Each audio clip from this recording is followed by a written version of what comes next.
اعوذ باللہ من الشیطان الرجیم بسم اللہ الرحمن الرحیم. آج جو ہے وہ ہم اس ٹاپک کو جو ہے جناب شروع کرنے جا رہے ہیں.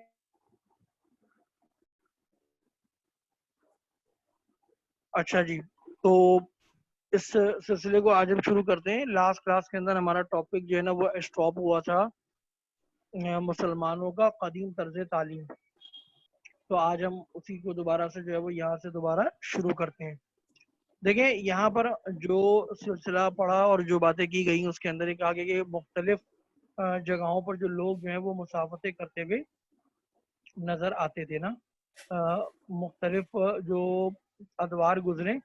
اب اس کے اندر مسلمانوں کا نا سلسلہ موجود تھا اور اس کو ہم یہیں سے دوبارہ سے کنٹینیو کرتے ہیں. عام تعلیم کے لیے ہوتی تھی. صحیح ہے نا. ایک منٹ.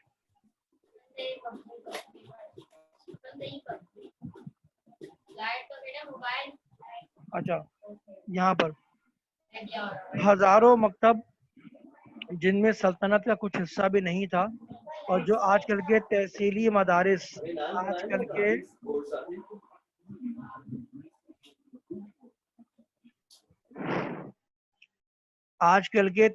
مدارس اچھا دیکھیں یہاں پر ہم آ جاتے ہیں. کیا تھا سلسلہ کہ جناب ہزاروں مکتب قائم ہے جن میں سلطنت کا کچھ بھی حصہ نہیں، جو آج کل کے تحصیلی مدارس سے زیادہ مفید اور فیاض ہیں. اوسط اور اعلیٰ تعلیم کے لیے مسجدوں کے صحن، خانقاہوں کے حجرے، علماء کے ذاتی مکانات ہیں. لیکن ان سادہ اور بے تکلف عمارتوں میں جس وسعت اور فیاضی کے ساتھ علم کی تربیت ہوتی رہی ہے، بڑے بڑے عالیشان قصر و ایوان میں بھی جو 5ویں صدی کے آغاز میں اس غرض سے تعمیر ہوئے تھے، اس سے کچھ زیادہ نہ ہو سکی. یہاں تک ہم نے لاسٹ کلاس میں پڑھا تھا. تو اس کے اندر یہ کہا گیا تھا کہ بھائی اس دور کے اندر ہزاروں مکتب وغیرہ قائم تھے لیکن سلطنت کا اس کے اندر کسی قسم کا کوئی حصہ شامل نہیں تھا. پھر کہتے ہیں اگرچہ اس وقت اس زمانے کا کوئی رجسٹر موجود نہیں جس سے ہم حساب لگا سکیں کہ فیصدی کتنے آدمی تعلیم یافتہ تھے، لیکن تذکرے، تراجم، اسماء الرجال اور طبقات کی سینکڑوں ہزاروں کتابیں موجود ہیں جن سے ہم صحیح اندازے کے قریب پہنچ سکتے ہیں. اگرچہ متواتر انقلاب، تفگاؤں کی بربادی، اسپین کی تباہی، تاتار کی عام غارت گری کے بعد ہمارے پاس جو کچھ رہ گیا ہے وہ ہزاروں میں سے ایک بھی نہیں ہے، تو اس وجہ سے ہزاروں لاکھوں ناموروں کی صورتیں زمانے کی تاریخی نگاہ سے چھپ گئی ہیں. اب یہاں کیا کہتے ہیں؟ یہاں وہ کہتے ہیں کہ اس دور کا نا کوئی رجسٹر ہمارے پاس موجود نہیں ہے جس سے ہم حساب لگا سکیں کہ کتنے پرسنٹ یا کتنے فیصدی جو ہے وہ آدمی تعلیم یافتہ تھے اور کتنے نہیں.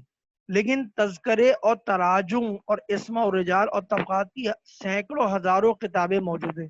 یعنی اس لنک سے بہت ساری کتابیں موجود ہیں جن سے ہم صحیح اندازے کے قریب پہنچ سکتے ہیں.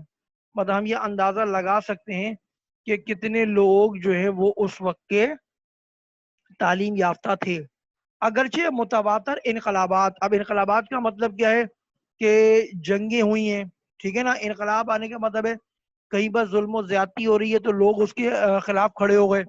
تو اگرچہ متواتر انقلابات، تخت گاہوں کی بربادی، کہ کہیں پر کسی نے حملہ کر دیا تو اس میں بربادی کے معاملات ہو گئے، اسپین کی تباہی اور تاتار کی عام غارت گری، یعنی اس قوم کی عام غارت گری کا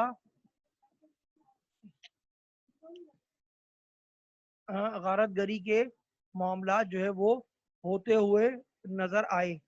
ٹھیک ہے، تو یہ چیز جو ہے وہ یہاں پر باقاعدہ طور پر جو ہے وہ پائی جاتی ہے. ٹھیک ہے.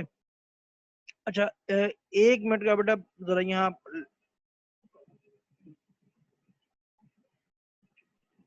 میں توقف کروں گا.